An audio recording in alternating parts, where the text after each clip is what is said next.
Let's pay homage to the Buddha by reciting Namo Tassa 3 times. Namo Tassa Bhagavato Arahato Samma Sambuddhassa. Namo Tassa Bhagavato Arahato Samma Sambuddhassa. Namo Tassa Bhagavato Arahato Samma Sambuddhassa.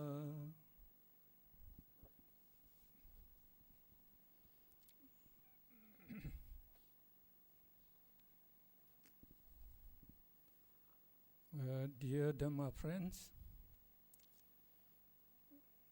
the topic of our talk tonight is what is Buddhism? Question and answers in Buddhism. So, the question is not, the topic is not very definite, but I will try to make it very interesting. Very interesting to you. Now, for the question, what is Buddhism? So we all know that Buddhism is the teachings of the Buddha. And we should know that the Buddha is truly self-enlightened, and he really possesses omniscience wisdom, the wisdom that understands everything that should be understood. So, in his teaching, he reveals natural truths that is concerned with our existence, and the natural truths that govern all the psychophysical phenomena in the whole universe. So his main teaching is the Four Noble Truths and the Eightfold Noble Path. So these Four Noble Truths, they are the highest universal truths. If we can clearly, penetratively understand it, and when we understand it very comprehensively, very well, in other words, then we shall be enlightened as noble persons. So, noble persons are the ones who can realize Nibbana, and they can enjoy the eternal peace and unique bliss of Nibbana forever. And actually, these noble persons, they are really noble, and they can actually enjoy the highest happiness in life. And they are guaranteed never to be reborn in a woeful state. And finally, they can be united with Nibbana, which has the characteristic of Santi Sukha, we say eternal peace and happiness. So it would be the best attainment in life, actually. And to understand these Four Noble Truths comprehensively in all aspects, so he taught the Eightfold Noble Path. That is the path that leads to Nibbana, and that leads to the highest knowledge that can understand the Four Noble Truths in all aspects. So that is what is Buddhism is. And now tonight, I intend to answer some top questions first. And then you can ask questions that you like to know and you like to ask to me. Now, the great Russian writer by the name of Leo Tolstoy, you may have heard of him. So he is regarded as one of the greatest writer and religious philosopher. He was awarded the Nobel Prize for writing his great novel by the name of War and Peace. And in his old age, he thought very seriously about existence. So the questions he asked, why were we born? And why are we alive? And what we should do in this life? And what shall happen after death? Shall we be born again? So these are not the 5 questions that he asked. He said he contemplated very seriously about the answers of these questions. And he admitted that he could not get any answer. So he even felt that as these questions are very great in life, so as he could not understand the answers, he felt that the place where he stood collapsed, he said. And he even gave an example about the meaning of life. When he could not find the meaning of life, so he gave the example of a man being chased by a bear in the forest. So the man, as he was running, and the bear is getting closer and closer to him, he saw an old well, and a branch of tree protruded from the wall of the well.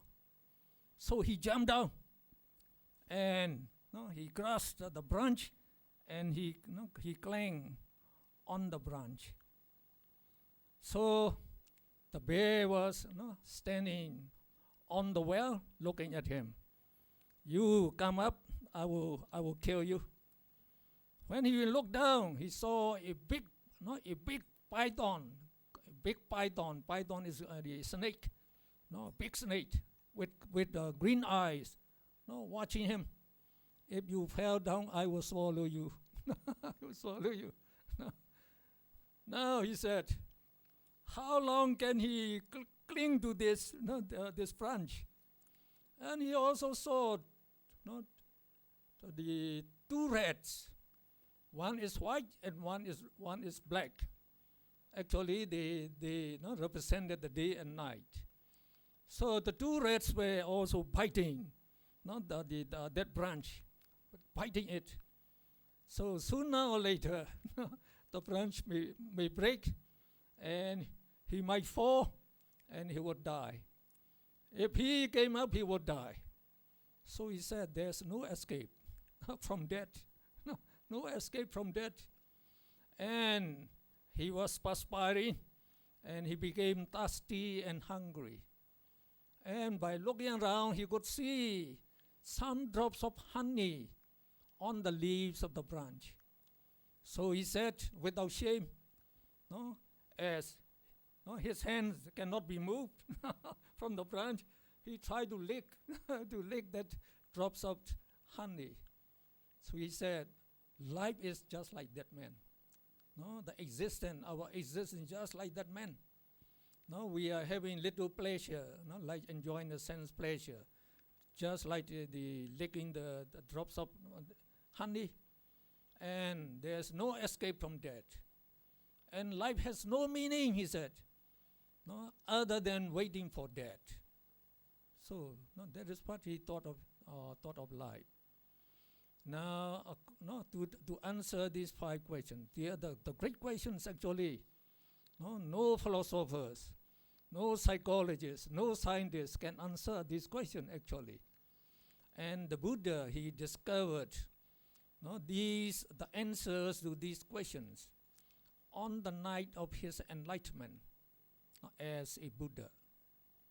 So that was 588 BC. The full moon night in May, that he was meditating under the Bodhi tree, to become a Buddha. So in the first watch of the night, he inclined his mind to know all his past existences. Now, as he could develop the 8 jhanas, so jhana means mental absorption. They are more developed and higher consciousness, higher minds, we would say. So for for sense sphere person, nature bao, the saya nature people. So we can have only like the sense sphere consciousness, and we cannot develop the jhana. And when we perform meritorious deeds, we can develop this mahakusala citta. We say it is moral consciousness in the sense sphere. And when we undertake meditation, then we can develop these 5 rupa vajra jhanas. So in practice, actually, we developed these jhana as 4 rupa vajra jhana. And then we can go higher, to 4 immaterial sphere. We call arupa vajra jhana, 4 of them.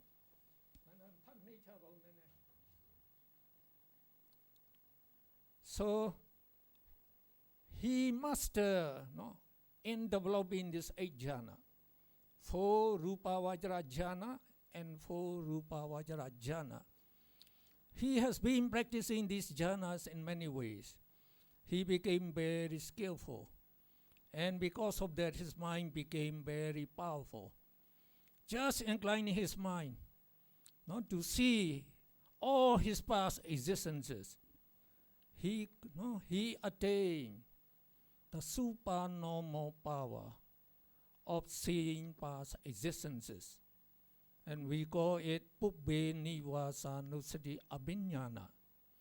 So with this supernormal power, he could see his past existences endlessly.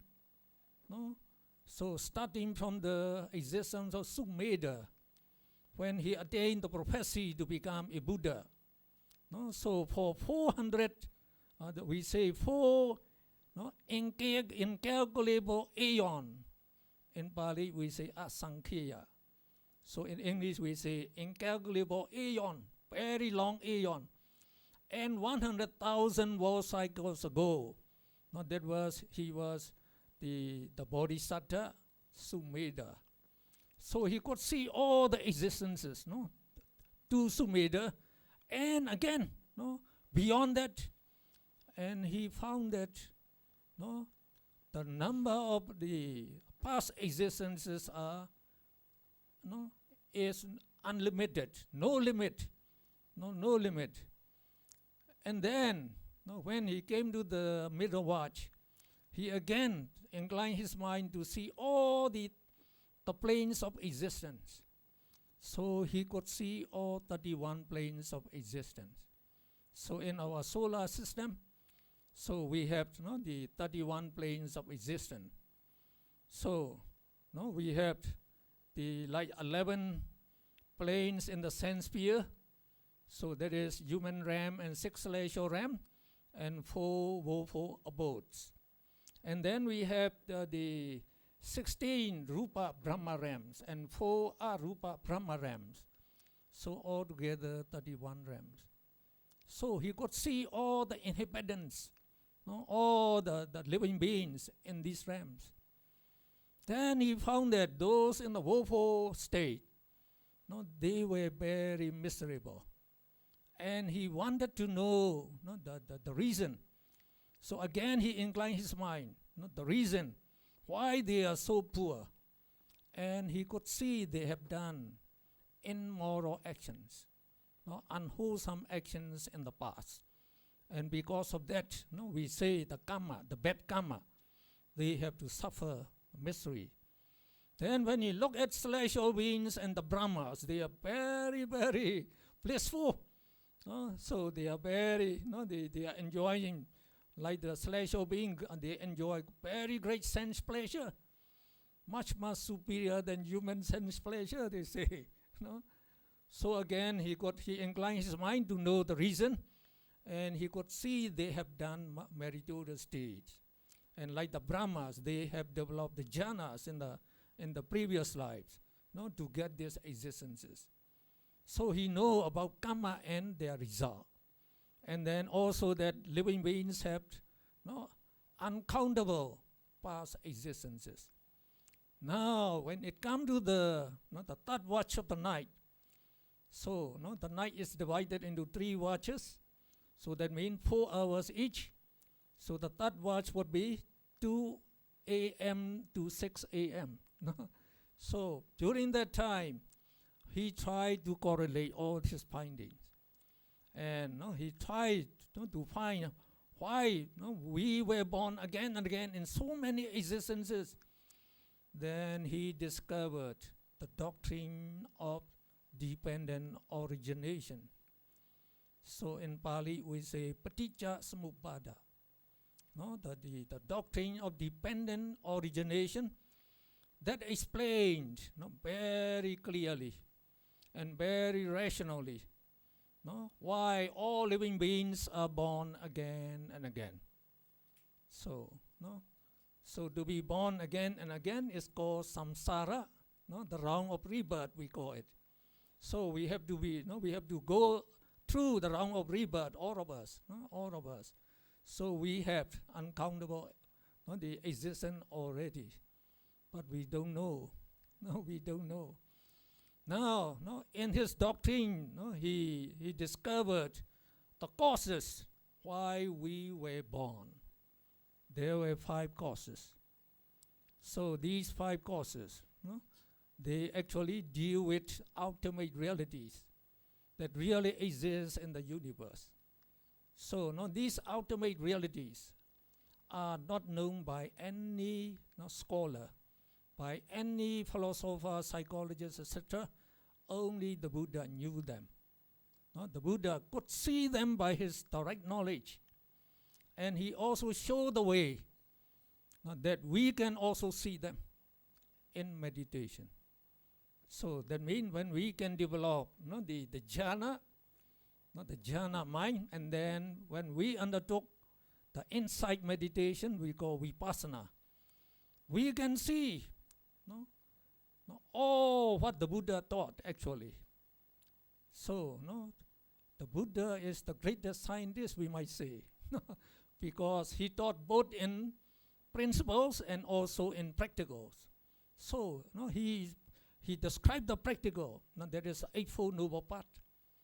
By that you can see all your the ultimate mentality, materiality that is arising and that are arising and perishing in your body.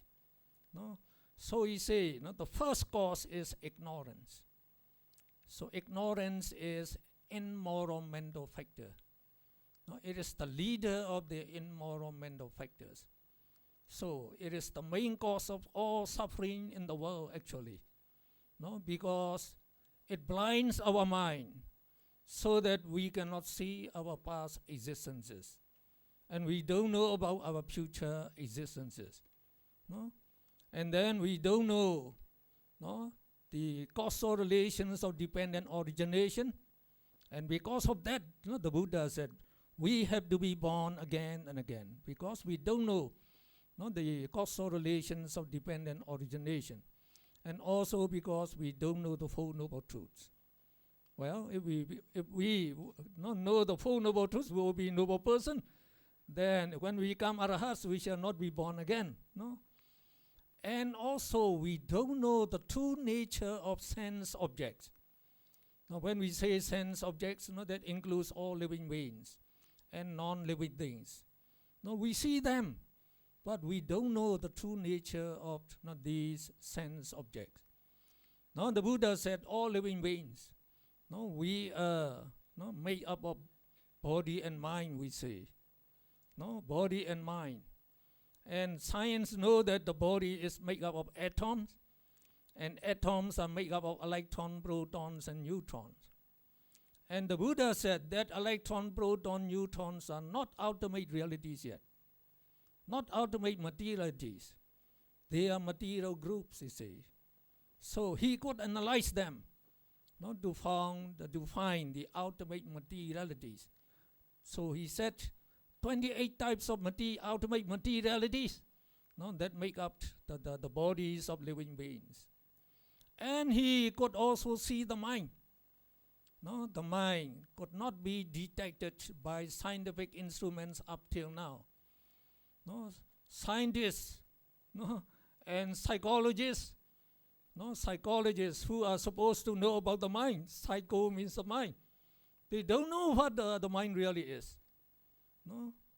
So, in the case of the Buddha, he could see the mind very clearly.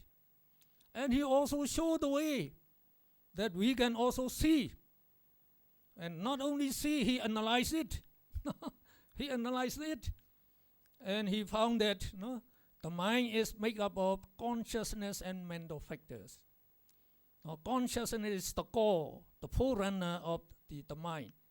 It is that which is aware of the sense object. And the mental factors, they influence the mind in various ways. And they also make the mind to be very, very powerful. Actually, the mind is the most powerful force in the whole universe. In the whole universe, actually. And this, the ignorant is one of them. We say the leader of the bad ones. They are immoral mental factors. So, it blinds us that not to know that our body is made up of these ultimate materialities. And our mind is made up of those ultimate mentalities we call consciousness and mental factors. And these materiality, they are arising and dissolving very rapidly. Very rapidly. So at the rate of 1 trillion, 1 trillion means 1,000 billion. So at the rate of 1,000 billion per snap of the hand, even per snap of the hand. So that means many, many billions in 1 second, actually, they arise and dissolve. So as they arise and perish, so all mentality, materiality, soon after they arise, they perish. So these are not known by science up till now. Actually, electrons, they saw are arising and dissolving all the time. They don't see it. Actually, everything is arising and dissolving all the time. So the Buddha said, these ultimate, the realities and our body and mind has the nature of impermanence. Impermanence. So it is very clear. They are perishing all the time. They are not permanent. And in Pali, we call anicca.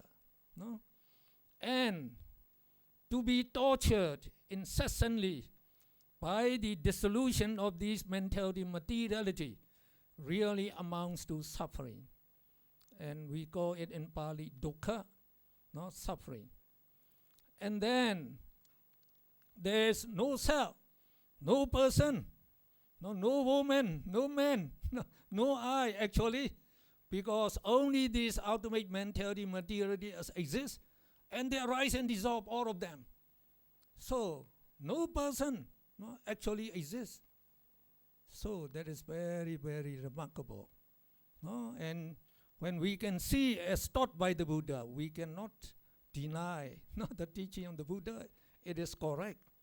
So if you can see the truth, it is for your benefit.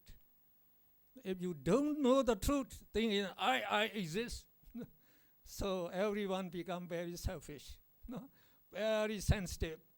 And because of this we try to acquire it as much as possible and try to quarrel with each other, even killing each other.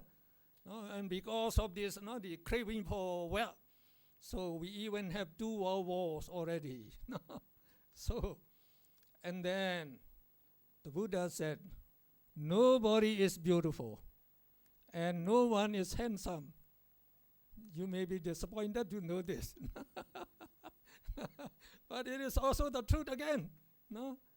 So, thinking that you are beautiful, you spend a lot of time beautifying yourself. No? Trying to buy very expensive clothes to beautify you, using those expensive cosmetics to make you attractive. No? And you don't know, you think it's very good to do that. But the Buddha said that is not good the way, but just purifying yourself. No? And you forget meritorious deeds. When you die, you will be born in the woeful state. No? You will be born in the woeful state. Now the Buddha said, no one is beautiful. So, even like Miss Universe, whom we regard to be most beautiful in the world now. So, the Buddha said, don't judge a person by outside appearance. If you want to know the truth, try to analyze that Miss Universe. So, the Buddha showed the way how to analyze ourselves and any person. So, you can divide a person into head hair, body hair, he said, the nails, the teeth, the skin, the flesh, the bones, the veins, the arteries, and then the heart, the livers, and then the intestine, and then like the pus, the blood, the excrement, and the urine. So 32 parts. He showed how to divide them into 32 parts. Try to examine each part. Which part is beautiful? Then you will see every part is repulsive, disgusting. No, they are disgusting, just like the corpse. No, it's disgusting. So the Buddha said, actually the body is repulsive. No, not beautiful. The body is repulsive, that is disgusting. No? And then like the Western, the Western thinkers, they also said, beauty is skin deep, they said. So our skin is very, very, very thin actually. When we look at the Miss Universe, we are only seeing her skin.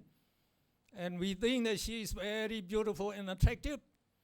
Now the Buddha said, by your wisdom, you try to peel up the outer skin of Miss Universe. The outer skin is very thin. So it will amount to only about a handful, the skin of Miss Universe. Smear with blood and with fishy smell. Try to give the gentleman, this is the beauty of Miss Universe. Who would like to take this? We'll give you free of charge. Nobody would take it. Not because it is disgusting. It is disgusting. And what would be the body of Miss Universe without the skin? If you de-skin her, how would she look? Just like a de-skinned carcass of a lamb in the butcher's shop. So no gentleman would like to embrace her anymore. Totally disgusting. So if we can see like that, we can see the truth actually. Then we can suppress our greed or craving for her actually. So that will make you very peaceful. Otherwise, you craving for her beauty. Just to have a glance, you have to get through the crowd, not to get closer to her. So these are the 4 characteristics. So now the ignorance blinds us, so we don't see this truth.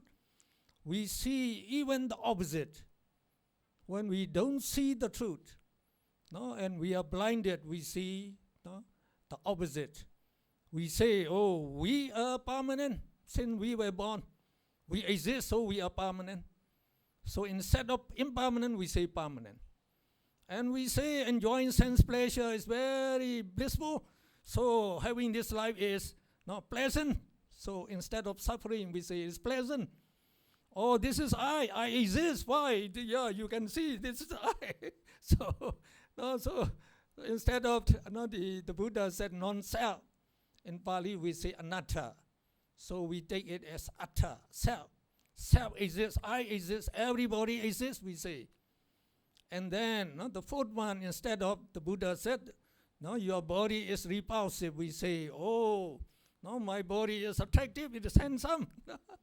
So beautiful. So instead of asupa, no, that is disgusting, we say supa, beautiful and desirable. So because of this wrong view, many, no, the miserable consequences arises. Now the second cause is craving. No, craving. Greed or craving, we say. No, this greed, it has that, it craves for beautiful sense objects. No, and beautiful, like good food, good clothing.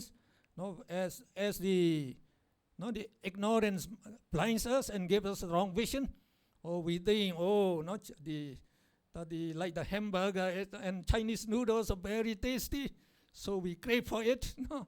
And then like the Chinese movies, Korean movies are very entertaining, very joyful. So we like these, so we try to enjoy sense pleasure. So the Buddha said, when you come in contact with beautiful sense object that you desire, so you get pleasant feeling, and you enjoy it with this greed, craving, and because of that, you crave for the sense pleasure, and you are attached to sense pleasure. So you think, sense pleasure is not the real happiness in life. So now, depending on this craving, the third one arises, the Buddha said. And that is, he called it the strong attachment, he called it grasping. So in Pali, we call ignorance avijja. And the craving is tanha. And now this, the grasping is upadana. So, you are, when you are strongly attached, like the chicken, roasted chicken or something like that. So you want to eat the chicken very much, so you kill the chicken and then you roast it. So when you kill the chicken, you perform evil actions. Now when you get to get money, very, very easily, you even try to cheat others, and then you rob others, something like that, so you perform evil actions.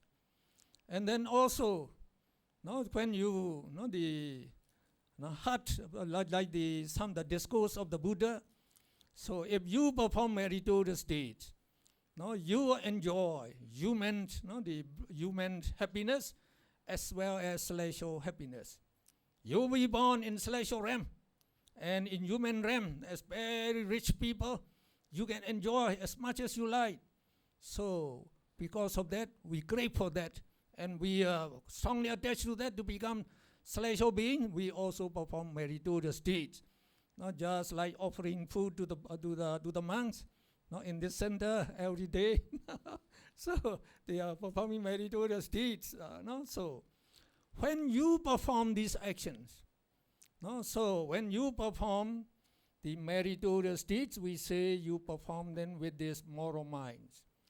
We call them sense sphere. This kama vajra means sense sphere.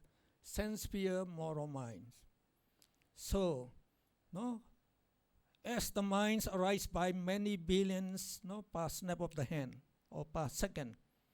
So even while you are offering food, to a monk, at that time billions of moral minds arise and dissolve.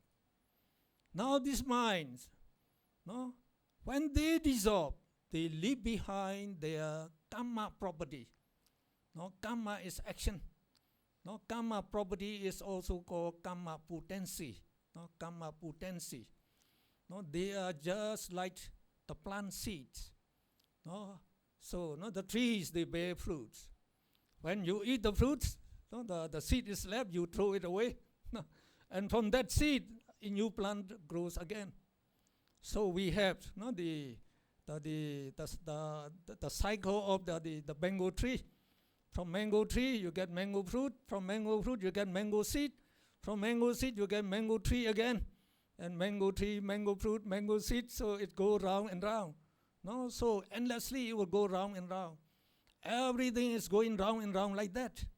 So the same thing, when we perform meritorious deeds, the Buddha said, the moral karmas are deposited in our mental stream. So we say mental stream because the mind is not a single one. No, the mind is arise and arise, perish, arise, perish, arise, perish. So one after another. And no two minds arise at the same time, only one after another. So that means when this mind, moral mind, are dissolved, it transmits its the karma property to the next mind. Now the next mind, after it arises, it dissolves again, and its karma property as well as the past karma property, it transmits to the next arising mind again. So that means the mind arise and perish one after another, but the karma property is transmitted from mind to mind, So it is always in the mental stream. Not only the karma property, like our knowledge that we learn, and also like the sensation, the good feeling that you experience. These are also transmitted from mind to mind. So the mind functions as a supercomputer. A very, very big supercomputer, because all the knowledge, and then all the karmas that you have done in uncountable existences are in your mental stream. All of them in mental stream. So you can see, the many karmas will be in our mental stream. So they are always in our mental stream. And they will bear result, starting from this existence. The moral minds will produce the good effects. So you will get good result. So not just like by the donating food to the monk. Well, you will get plenty of food in this life. By donating money to the center, so you become prosperous. You can have more money in this life. You can see that. We can see many people who donated very generously. They don't become poor. They become even richer.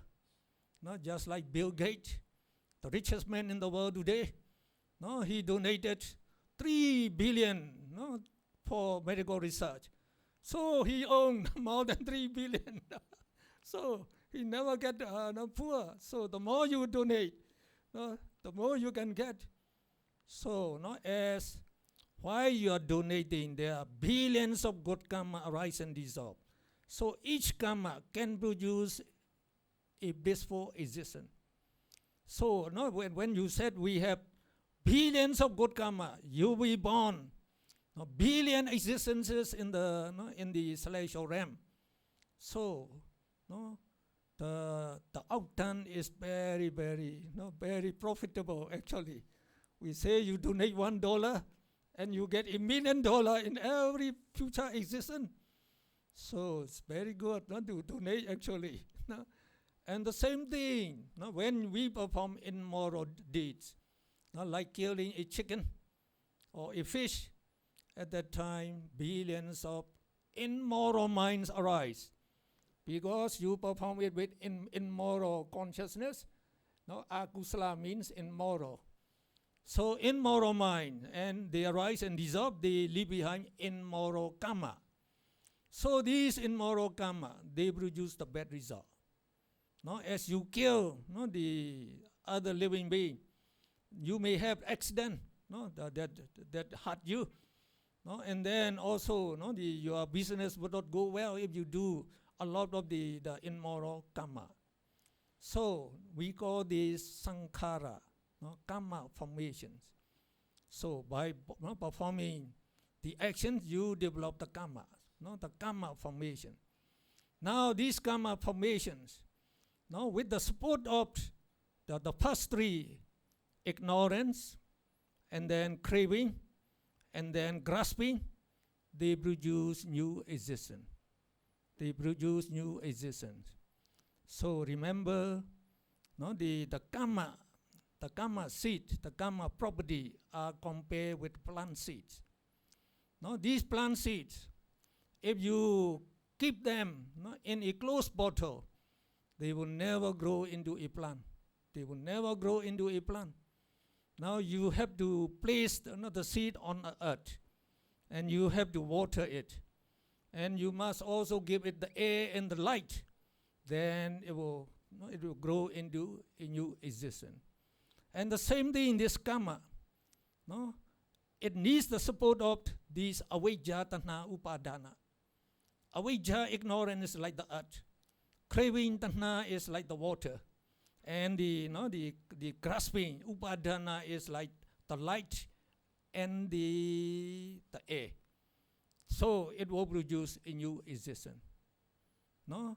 Now when it produces a new existence, we say, not this, the sense sphere moral karma will produce its resultant consciousness.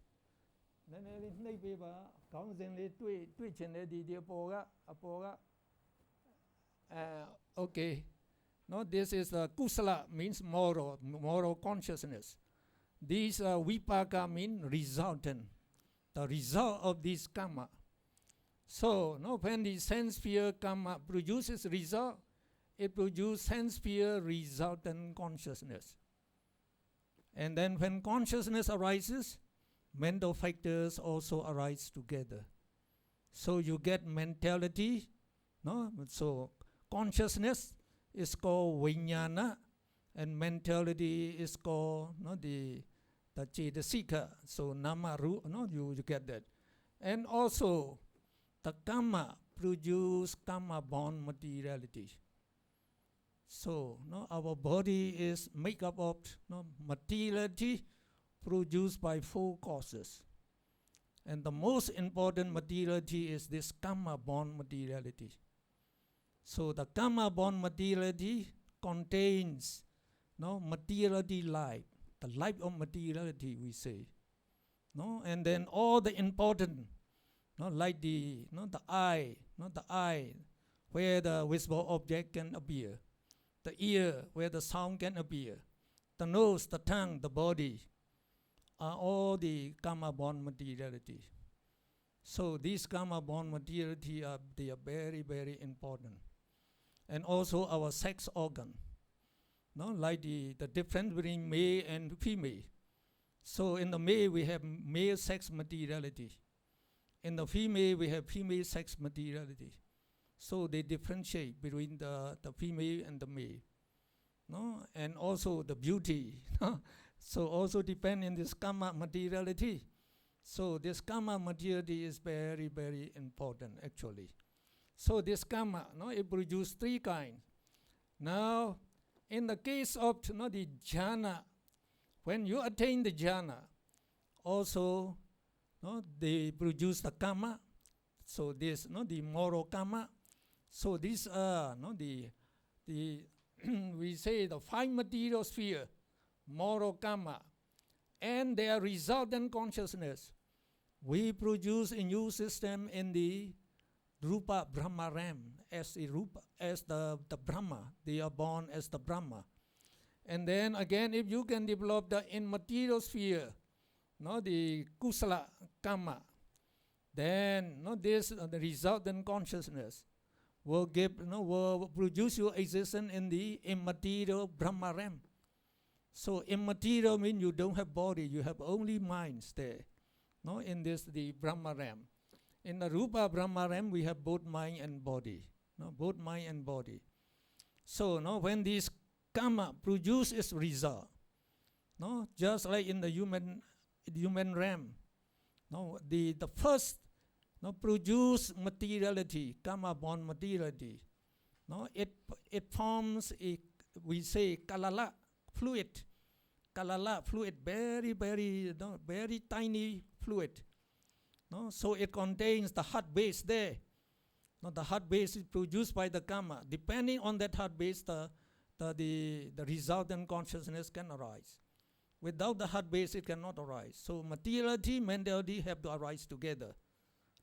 So materiality has material life, and the consciousness also have it has life. We call it is the jivitendriya, the life of the mental entities. So both material life and mental life are produced together. They represent our life. Because when this life stop producing, we shall die. we shall die. So, no, can you show chart number 9? Chart number 9, please. The bottom one. No, the bottom one. So, no, we like to see this one. Okay. Now, when that karma produce, no, its resultant consciousness. Now, this first resultant consciousness is called Patisanti Citta. Pati mean Patisanti, mean rebirth consciousness. So we are reborn now. So according to the teaching of the Buddha, starting from that time, from that, the first consciousness that arises in the womb of the mother, actually it arises in the womb of the mother and also in the fertilized ovum of the mother. Fertilized ovum is the ovum of the mother and the sperm of the father. So they fertilize. So the result are produced in this.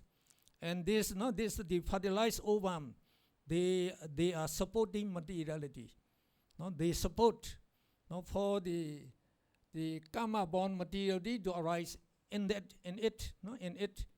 So, and then this karma will keep on producing its resultant consciousness one after another, throughout the whole life. And then finally, when its power is exhausted, it cannot produce any new one.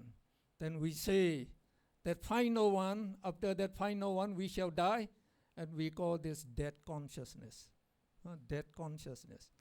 So if the karma that produces your existence is very strong, you will live a long life. If your karma is weak, you will live a short life. The people have different lives, you can see. You can see. Now we say this karma also produces materiality. The lifespan of one consciousness is divided into 3 parts. We say arising moment, existing moment, and perishing moment. And this small moment we call sub-moment, very short time. So every sub-moment, karma upon materiality are produced, the whole existence. So, and because of that, we remain alive after we are born. So after we are born, so the karma upon materiality keep producing. And then the consciousness, starting from this first consciousness, after rebirth consciousness, we call this consciousness life continuum. Life continuum means they continued our life existence. Because this, the resultant consciousness keep arising, we remain alive. So, just see, this resultant consciousness keep arising one after another. Karma born materiality also are produced at every sub-moment continuously. So, we are having mentality, materiality. And the Buddha called them like the 5 aggregate.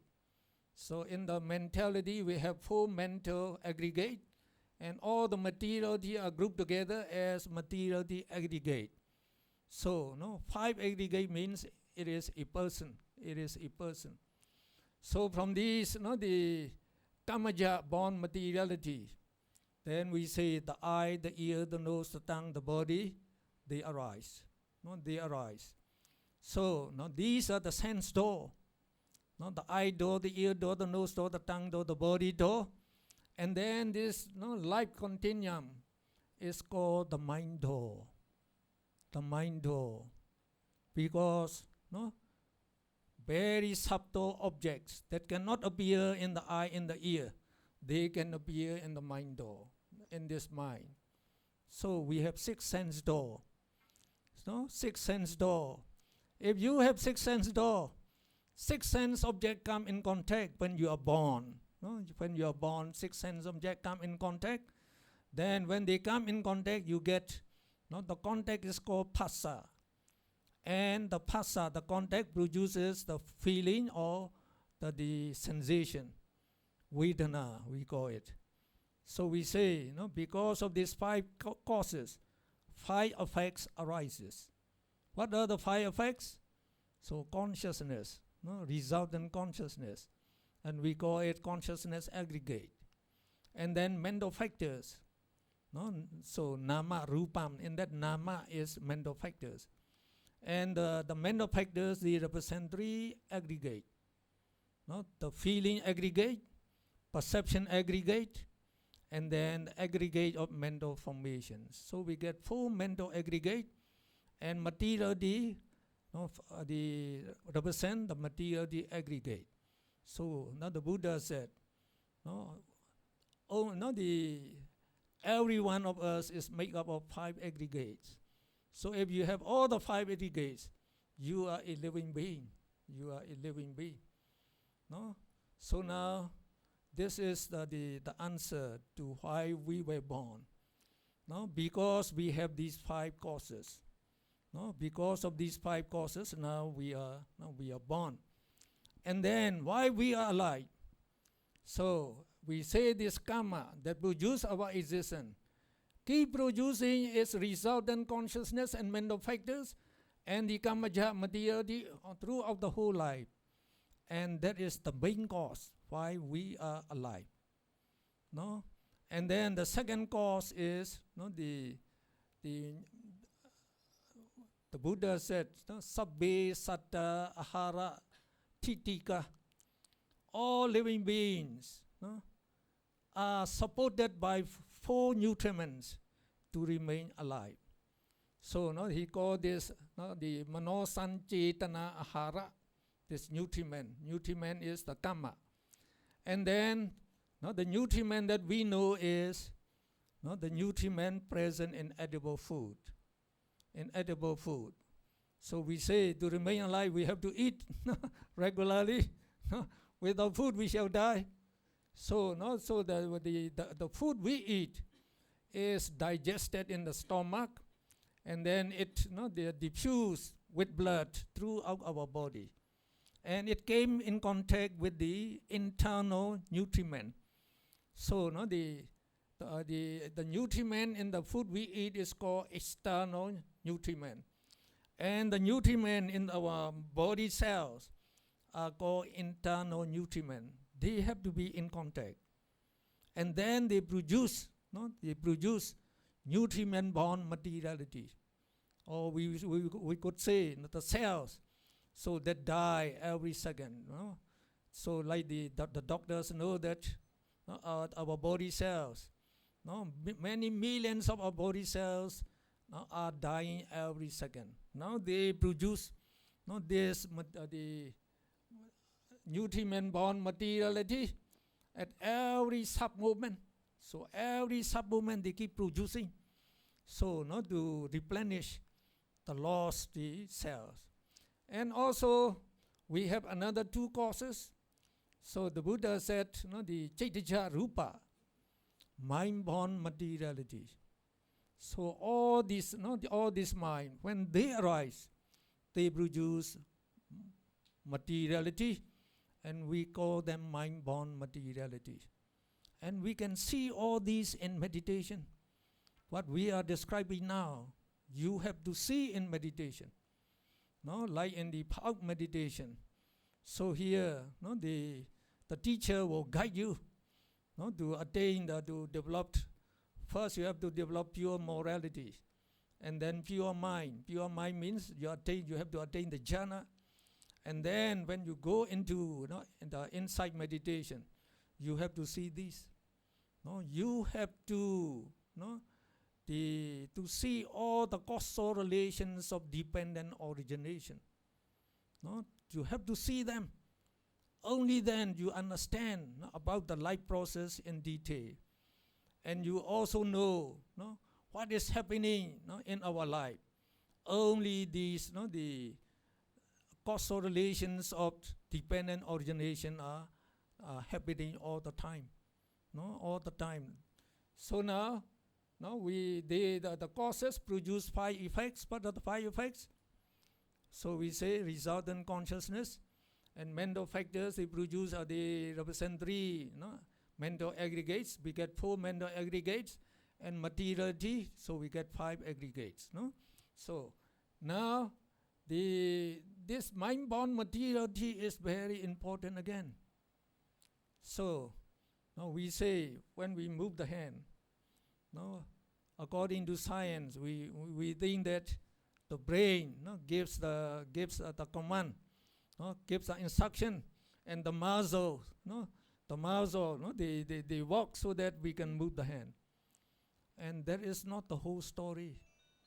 No, so in meditation, you can see why you are not like bending your finger. No, so mind-born material arise, dissolve, arise, dissolve, arise, dissolve. And when you bend your hand also, no, mind-born material arise, dissolve, arise, dissolve, arise, dissolve, like that. So now I am speaking. I can speak to you because of this mind-born materiality. No, so it is very important that this mind-born materiality. No.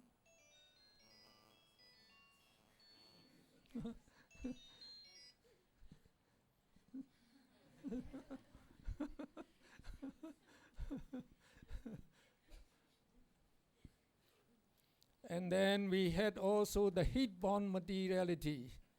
No? So we have Chaitanya Rupa as mind-born materiality, and this Uddhacca Rupa is heat-born materiality. So in every material group, no, there are 4 primary elements we call Patavi, Abo, Tejo, Vayo. No, that Tejo is the heat element. And from this heat element also, it produces heat-born materiality, no, every sub-moment. So our body is made up of 4 types of materiality. And no, science knows only one type. No, that is the nutriment that we get from edible food. No, so that is not the only story actually. No, we have to get all these 4 nutriments so that we can remain alive. And then for the question, what should we do in this life? What would be your answer? What would be your answer?